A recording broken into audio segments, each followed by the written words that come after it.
Assalamualaikum warahmatullahi wabarakatuh. Halo, selamat pagi semuanya. Jumpa lagi di channel Ratna Puspita.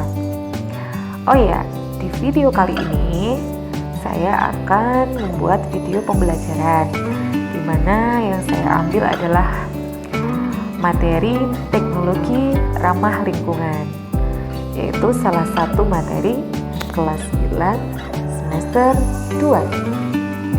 Langsung saja kita simak pembahasannya ya. Berdasarkan dampaknya terhadap lingkungan, teknologi dapat dibedakan menjadi dua. Yang pertama, teknologi ramah lingkungan. Yang kedua, teknologi tidak ramah lingkungan. Teknologi ramah lingkungan merupakan bentuk aplikasi teknologi dengan tujuan memberi kemudahan bagi aktivitas dan pemenuhan kebutuhan manusia dengan memperhatikan prinsip-prinsip pelestarian lingkungan. Beberapa prinsip teknologi ini diantaranya adalah 1. Memperhatikan pelestarian lingkungan. Yang kedua, tidak menghasilkan limbah yang berbahaya. Yang ketiga, menggunakan energi yang berasal dari sumber daya alam yang dapat diperbaharui. Teknologi ramah lingkungan dapat diaplikasikan pada beberapa bidang kehidupan, di antaranya yaitu bidang energi, bidang lingkungan, bidang industri, dan bidang transportasi.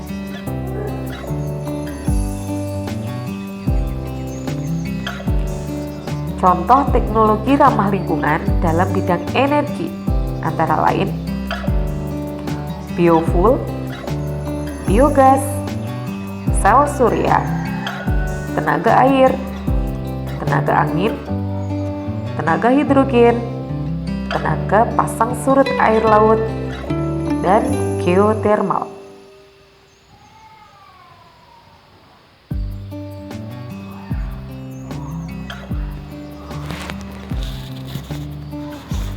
Biofuel adalah jenis bahan bakar alternatif yang berasal dari bahan-bahan organik. Biofuel termasuk sumber daya alam yang dapat diperbaharui. Tahukah kamu apa yang membedakan biofuel dengan bahan bakar fosil? Ya, keduanya memang berasal dari bahan-bahan organik, tetapi biofuel dapat diolah langsung dari bahan organik seperti tumbuh-tumbuhan, sedangkan bahan bakar fosil berasal dari hewan atau tumbuhan yang telah mati selama jutaan tahun yang lalu.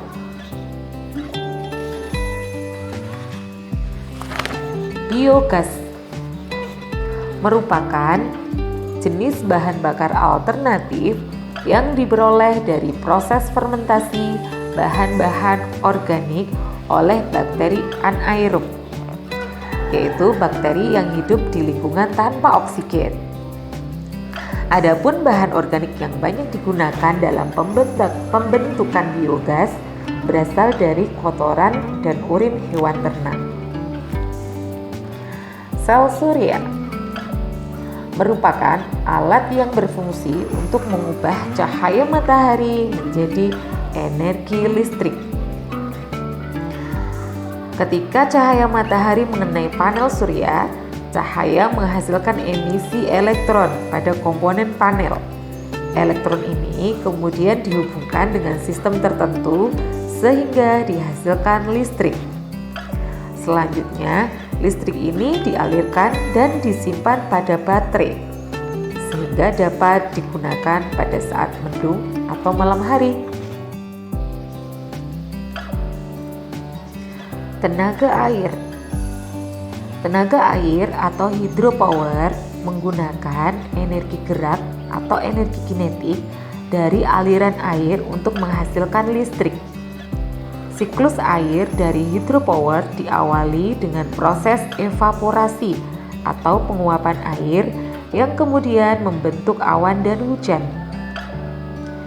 Adapun cara yang paling umum untuk memanfaatkan hidropower ini yaitu dengan membangun dan membendung sungai besar untuk membentuk tempat penampungan air. Air yang dibendung dialirkan melalui suatu pipa besar dengan debit atau laju tertentu untuk memutar turbin generator yang akan menghasilkan listrik. Tenaga hidrogen. Hidrogen merupakan unsur kimia yang paling sederhana dan paling banyak di alam semesta ini. Perlu kamu ketahui bahwa hidrogen yang banyak di alam semesta bukanlah hidrogen bebas yang dapat langsung dimanfaatkan sebagai bahan bakar, tetapi hidrogen tersebut berada dalam bentuk senyawa. Misalnya, hidrogen pada air atau H2O. Oleh karena itu, para ilmuwan menyatakan bahwa gas hidrogen atau H2 akan menjadi bahan bakar di masa depan.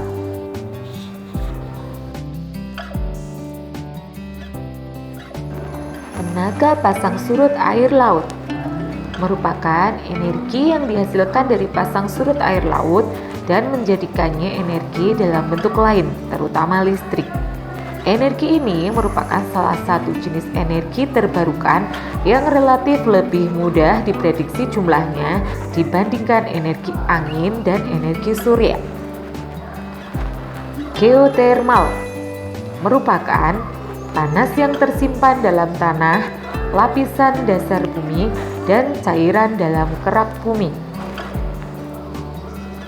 Kita dapat menggunakan energi yang tersimpan ini untuk memanaskan dan mendinginkan bangunan serta menghasilkan listrik.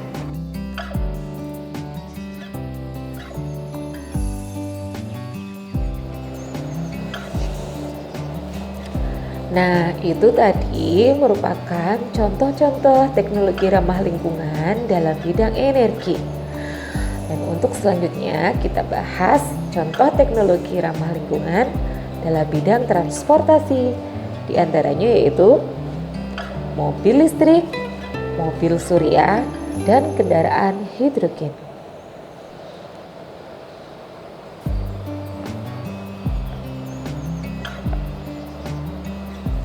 Mobil listrik merupakan mobil yang didorong oleh satu atau lebih motor listrik menggunakan energi listrik yang disimpan dalam baterai atau alat penyimpanan energi yang lain.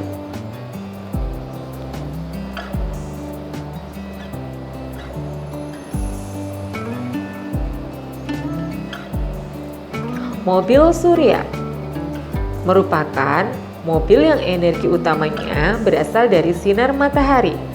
Salah satu contohnya adalah bus surya.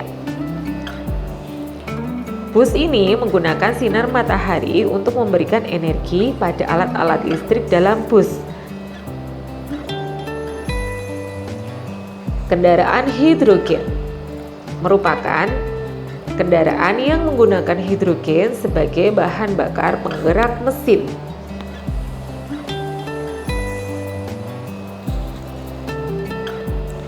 Di dalam kendaraan ini terpasang alat yang mampu mengubah energi kimia dari hidrogen menjadi energi mekanik. Alat tersebut bekerja dengan cara membakar hidrogen dalam mesin pembakaran internal atau dengan mereaksikan hidrogen dengan oksigen dalam fuel cell untuk menggerakkan motor listrik. Nah, itu tadi contoh teknologi ramah lingkungan dalam bidang transportasi. Selanjutnya kita bahas contoh teknologi ramah lingkungan dalam bidang lingkungan. Di antaranya yaitu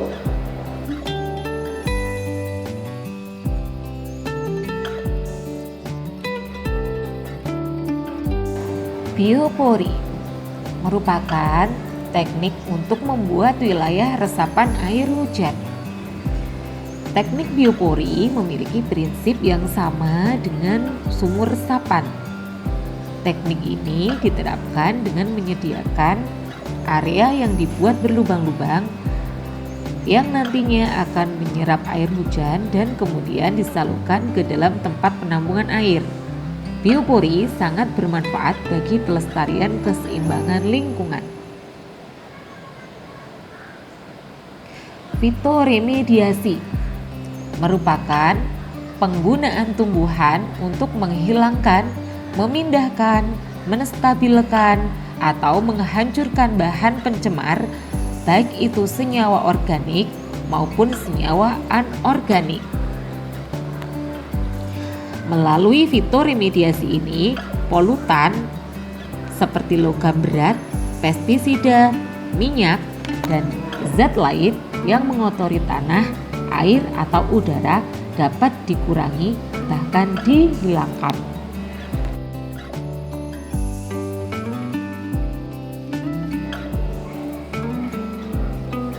Toilet pengompos merupakan toilet kering yang menggunakan proses secara aerob untuk menghancurkan atau mendekomposisi feses yang dihasilkan manusia. Toilet ini biasanya ditambah dengan campuran serbuk gergaji, sabut kelapa, atau lumut tertentu untuk membantu proses aerob, menyerap air, dan mengurangi bau. Proses dekomposisi ini umumnya lebih cepat daripada proses dekomposisi secara anaerob yang digunakan pada septic tank. Pemurnian air merupakan suatu proses penghilangan zat-zat kimia, kontaminan biologis, partikel-partikel padat, dan gas-gas dari air yang terkontaminasi atau kotor. Pemurnian air dapat dilakukan secara sederhana, yaitu dengan membuat alat yang berbentuk tabung yang di dalamnya terdapat lapisan-lapisan bahan seperti pasir, kerikil, batu, arang, ijuk, atau sabut kelapa, dan dapat ditambah juga dengan kapas atau kain katun.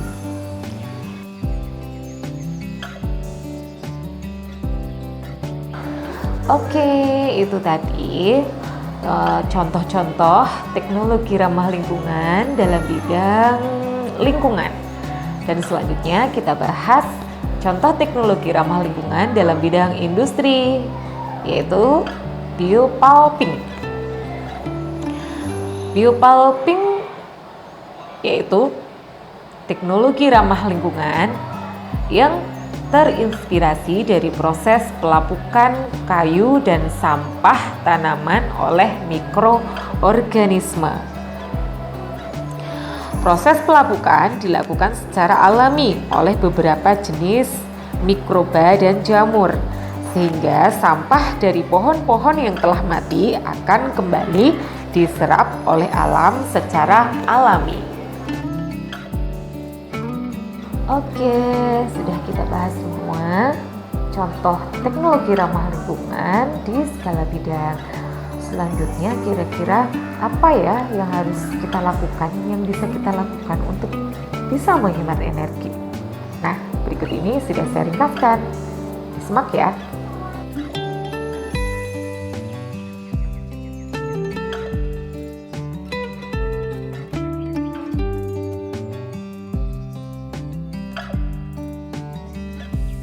Oke, sampai di sini dulu pembahasan materi kali ini. Semoga bermanfaat ya. Terima kasih yang sudah menonton. Sampai ketemu di video aku selanjutnya. Wassalamualaikum warahmatullahi wabarakatuh.